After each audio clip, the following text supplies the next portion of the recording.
¿Sabías que con Provincia Net Pagos desde ahora podés pagar online? Porque vos lo necesitabas y nosotros te queremos cuidar. Es fácil. Ingresá a www.provincianet.com.ar, regístrate y pagá todos tus impuestos y servicios con tu tarjeta de débito y sin moverte de tu casa. Provincia Net Pagos, una empresa del Grupo Provincia. Zayat, Ibáñez, Tonietti, Truco Gallo. Hola, sean bienvenidos a Truco Gallo, el podcast sobre actualidad política y económica de Argentina. Este es el episodio número 71. Mi nombre es Daniel Tonietti y me acompañan Alfredo Cuchu Zayat. Cuchu, buenos días. ¿Cómo les va? Buen día, buenas tardes, buenas noches para todos. El equipo se completa con Pablo Totó Ibáñez. Pablo. ¿Cómo andan, amigos? ¿Todo bien? Muy bien. Para comunicarse con nosotros lo pueden hacer a través de la cuenta de Twitter @trucogallo. En el capítulo de hoy estaremos hablando de lo que podría decir una de las novelas más extensas que tuvo en sus primeros 8 meses de mandato el presidente Alberto Fernández, después de la pandemia. Estamos hablando del grupo económico dedicado fundamentalmente al agronegocio Vicentín. El expediente es un expediente muy extenso, deudas, acreedores privados, acreedores los propios productores rurales, acreedor el Estado, el Banco Nación, el más importante, también el Banco Ciudad, también el Banco de la Provincia de Buenos Aires. Inicialmente, esto ya es historia, hubo la presentación de un proyecto que nunca se conoció su contenido, hay que decir, pero sí al menos el anuncio de la expropiación de la empresa para declararla de utilidad pública, una empresa para que sea estatizada. A partir de ahí, marchas contra marchas, hasta que finalmente el viernes pasado el presidente de la Nación anunció la firma de un decreto para anular el decreto de intervención de la empresa. ¿Qué se puede decir después del paso del tiempo, una vez tamizada la información y tamizado todos los eventos que ocurrieron en los últimos 3 meses? Vamos a hacer algunos detalles de lo que fue este proceso, lo que significa, las caracterizaciones, pero la verdad que esto es uno de los principales, si no el principal fiasco en términos económicos y de avance económico que tiene que anotarse en la carpeta del gobierno de Alberto Fernández. Esto no significa que en última instancia es que, en términos así muy futbolero, es que se entregó, perdió por goleada, nada. Fue un fiasco. La idea que tenía inicial no le resultó. Y entonces me parece importante tratar de analizar por qué no resultó. Punto 1, hay una principal enseñanza que incluso también en otros podcasts nosotros lo mencionábamos.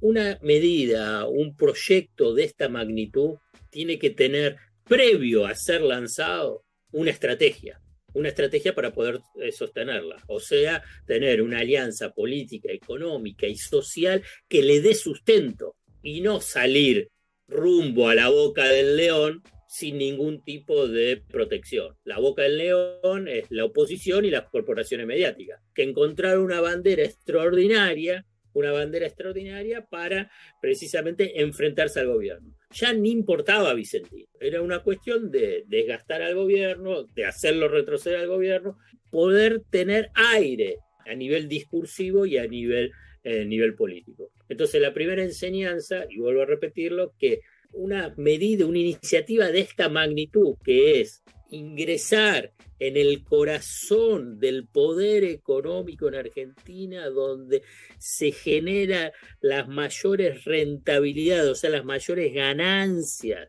en un mercado sensible como el mercado de cereal, el mercado cambiario. Imagínate, si vos te lanzás ahí sin ningún tipo de protección y de alianza, y pasa lo que pasó. Y para evitar una escalada con un final incierto, y ya saliendo a la cancha, perdiendo por goleada, fue la marcha atrás con el DNU de la expropiación.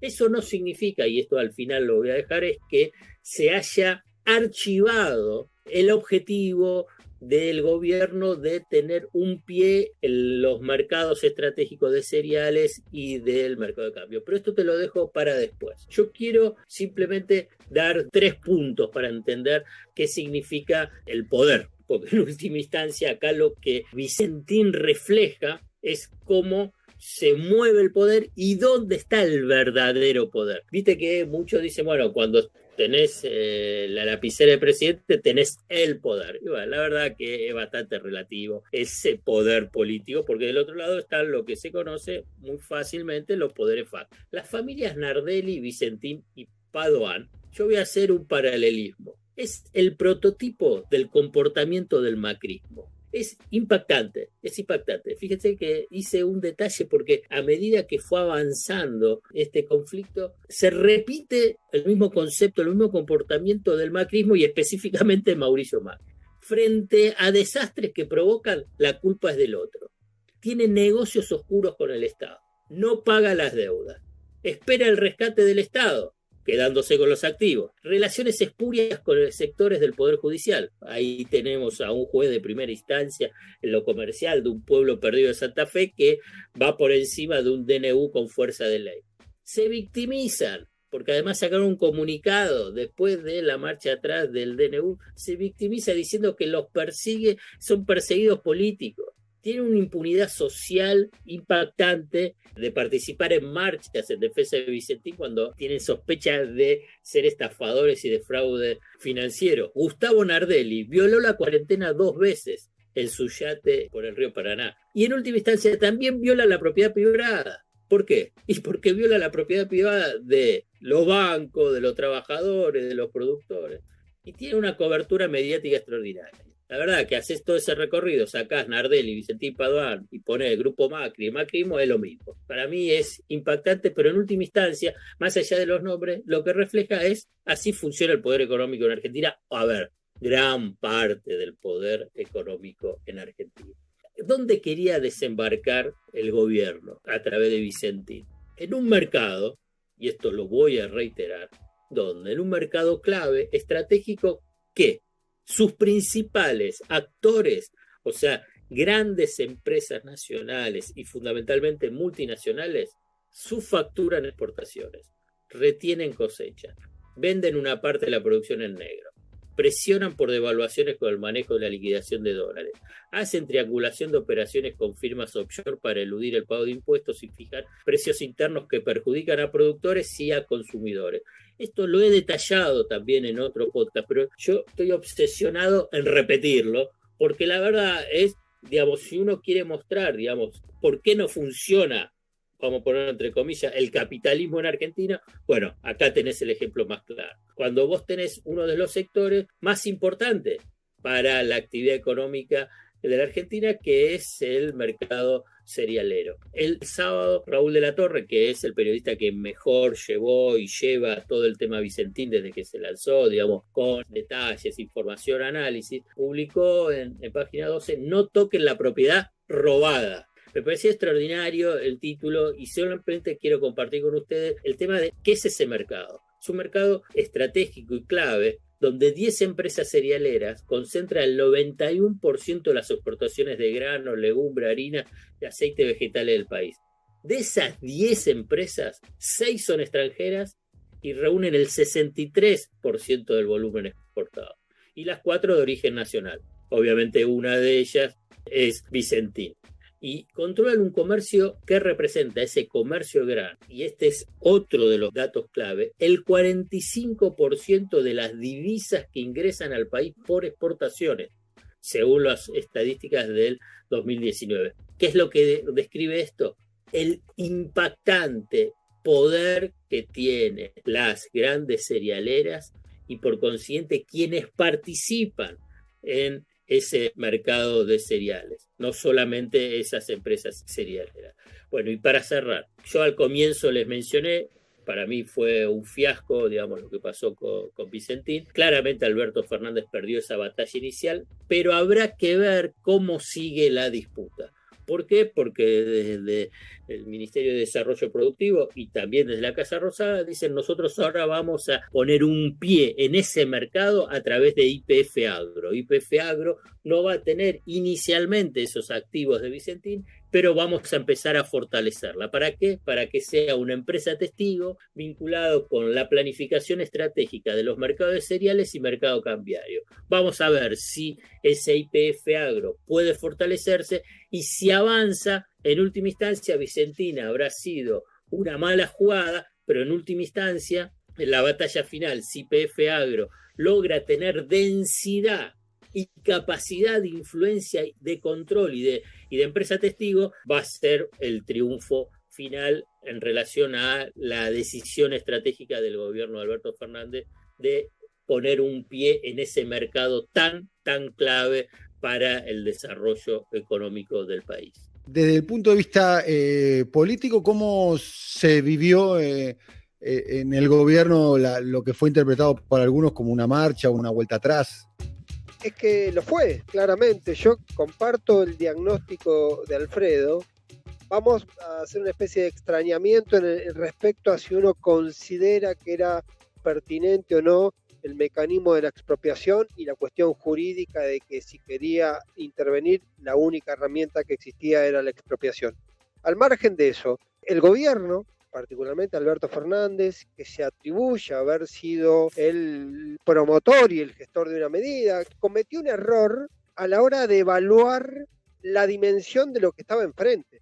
Hay una crítica que se repite, una objeción que se repite respecto a Vicentín, que fue una decisión que pareció tomada muy rápidamente y con pocas interconsultas, teniendo en cuenta, lo hemos hablado en más de una ocasión, que el Frente de Todos es un dispositivo de muchísima diversidad y con muchísimos actores, donde tenés sectores muy ligados con el progresismo, con la centroizquierda, y después hay sectores muy conservadores, por ejemplo, sectores del peronismo del interior, gobernadores y demás, relaciones particulares con algunos sectores de poder. Entonces, a partir de ahí, una objeción que se repite con Vicentín y posiblemente explique las contramarchas posteriores, fue que no hubo, primero, una estrategia predeterminada y un dato que a veces analizado a la distancia parece pura malicia. Se llega a la decisión de Vicentín antes de explicar quién es Vicentín. De alguna manera la lógica era decir, antes de tomar esa decisión había que explicar qué había hecho Nardelli, qué había hecho Padoan, qué había hecho la empresa, a cuánta gente le debía. Eso vino después marcado como un argumento posterior a una medida que fue sorpresiva, que tuvo bastante poco nivel de consulta, según la reconstrucción que yo hice de ese fenómeno con distintos actores, me refiero, y que después derivó en esa, yo creo que una mala medición, un mal testeo de cuál podía ser la reacción, porque cuando vos vas a una batalla, primero tenés que prever que esa batalla la vas a perder y además no estaba solo. Pablo, dejaba hacer un solo agregado ahí, que digamos, en línea que vos dijiste y vas a poder desarrollarlo. Al gobernador de Santa Fe, donde Vicentín tiene su base de operaciones, lo llamó después. Venían conversaciones, cuando se toma específicamente esa decisión, el gobernador de Santa Fe no estaba interiorizado de que venía por ese lado la medición. Hubo como una valoración política y la valoración jurídica que fueron por carriles distintos. Ese secretismo que algunos le atribuyen a Alberto Fernández a la hora de tomar decisiones, tratar de jugar con la sorpresa, pero salteando esa mesa o semimesa que hay donde en un espacio de poder como el Frente de Todos, por lo menos para tener interconsultas, porque además posiblemente iba a ser un tema que en la previa iba a generar resistencia, por lo tanto las herramientas para enfrentar, para encarar esa situación, naturalmente debió ser otra. Te hago un repaso más. La decisión del viernes tuvo que ver con que en la semana también el plan Perotti había de alguna manera naufragado, porque en la negociación que hubo entre el gobierno santafesino y los directores, la decisión del directorio de Vicentín fue no ceder ni el control de la empresa ni transferir sus acciones al fideicomiso para que pueda administrar el fideicomiso. Se retira primero el gobierno de Santa Fe de esa negociación, queda todo de alguna manera en manos del juez Lorenzini, un hombre que ya hemos contado todas las medidas que ha tomado han sido a favor de Vicentín, por las interconsultas, esto que mencionaba Alfredo y le hemos charlado, de interpretar un DNU, ni siquiera de rechazarlo, sino de corregirlo, una cosa absolutamente insólita desde el punto de vista jurídico. Y después de esa decisión del gobierno de Santa Fe, el gobierno decide anular el propio DNU de intervención. ¿Qué es lo que supone eso? Ahora, que el gobierno se repliega y el interrogante es si el repliegue del gobierno es para reiniciar una negociación vía Santa Fe, ya sin la amenaza de la intervención nacional, o efectivamente esto queda en manos del concurso judicial. ¿Y qué tiene que ver con el concurso judicial? Que exactamente el mismo día, viernes, donde se conoce el DNU de Alberto Fernández, la Cámara de Diputados de la Nación votó una ley que modifica la ley de quiebras, que extiende los plazos de todos los concursos en trámite. Los extiende a marzo del 2021 y a partir de ahí vuelven a correr los tiempos. ¿Qué quiere decir esto? Es muy técnico, pero vale la pena decirlo. El concurso de Vicentín tenía como fecha de terminación septiembre del año próximo. Si para septiembre no había ninguna negociación con los acreedores, podía ocurrir lo que se conoce como crackdown, que los principales acreedores se hagan cargo de la empresa. Eso, con la nueva ley de quiebras, se demora porque entran a correr otros tiempos, porque se pasa todo a marzo del 2021. Este detalle tiene que ver con la dinámica de los plazos para eventualmente intervenir por otra vía en el destino de Vicentín. Lo que marcó el gobierno, y con esto cierro, la idea del rescate aparece obturada, habrá que ver si se abre una tercera negociación, pero la posición del gobierno se limitará en todo caso a tratar de recuperar los capitales que de manera muy amañada le prestó y de manera abultada en el tramo final del 2019 el banco a la empresa Vicentín. Algunas cuestiones que me gustaría compartir con ustedes, teniendo en cuenta que tuve la oportunidad de ser testigo directo de la cobertura que hizo el que es para mí el periodista que mejor cubrió el caso, que es Raúl Rulito de la Torre en Página 12. Primera cuestión, trascendió, y creo que vos fuiste también, Pablo, el que hizo alguna referencia en ese sentido, de que Mauricio Macri, en sus encuentros de transición con el entonces presidente electo Alberto Fernández, le planteó el expediente Vicentín. Eso no fue confirmado por ninguno de los dos, pero trascendió de periodistas que tienen buena información. Esto quiere decir, primer tema, el expediente Vicentín, como, entre comillas, metafóricamente, bomba de tiempo, no es una novedad para el gobierno de Alberto Fernández. Segunda cuestión para mí elemental y tiene que ver con lo que decía antes. En términos mediáticos de instalación en la opinión pública, el único diario que estaba haciendo más o menos una cobertura del caso era Rulo de la Torre en Página 12 y después algún que otro periodista en redes sociales, pero de un modo aislado. O sea, no hubo un trabajo en opinión pública del expediente Vicentín. No hubo ni funcionarios que hablen antes de la presentación del proyecto que nunca se conoció de expropiación, ni hubo funcionarios que hablen después. El día después de la presentación de ese proyecto, ningún ministro habló. Ninguno. Yo hago un programa de radio todas las mañanas y el que habló fue el director del Banco Nación, Claudio Lozano. Luego habló Pino Solanas, Juan Grabois y probablemente me estoy olvidando de alguien, pero... Sí, Sagasti. Y Anabel Fernández Sagasti, no sé si habló, no recuerdo exactamente si habló el día posterior, pero también Anabel Fernández Sagasti, la autora o coautora del anteproyecto que, vuelvo a decirlo, nunca se conoció. O sea, ni antes ni después. Con respecto al tema de las idas y vueltas, este es un tema que para mí fue muy pernicioso a los efectos de los intereses del gobierno, porque en mi modo de ver también puede ser interpretado por algunos como una pérdida de la palabra presidencial, teniendo en cuenta que fue el propio presidente el que presentó el proyecto.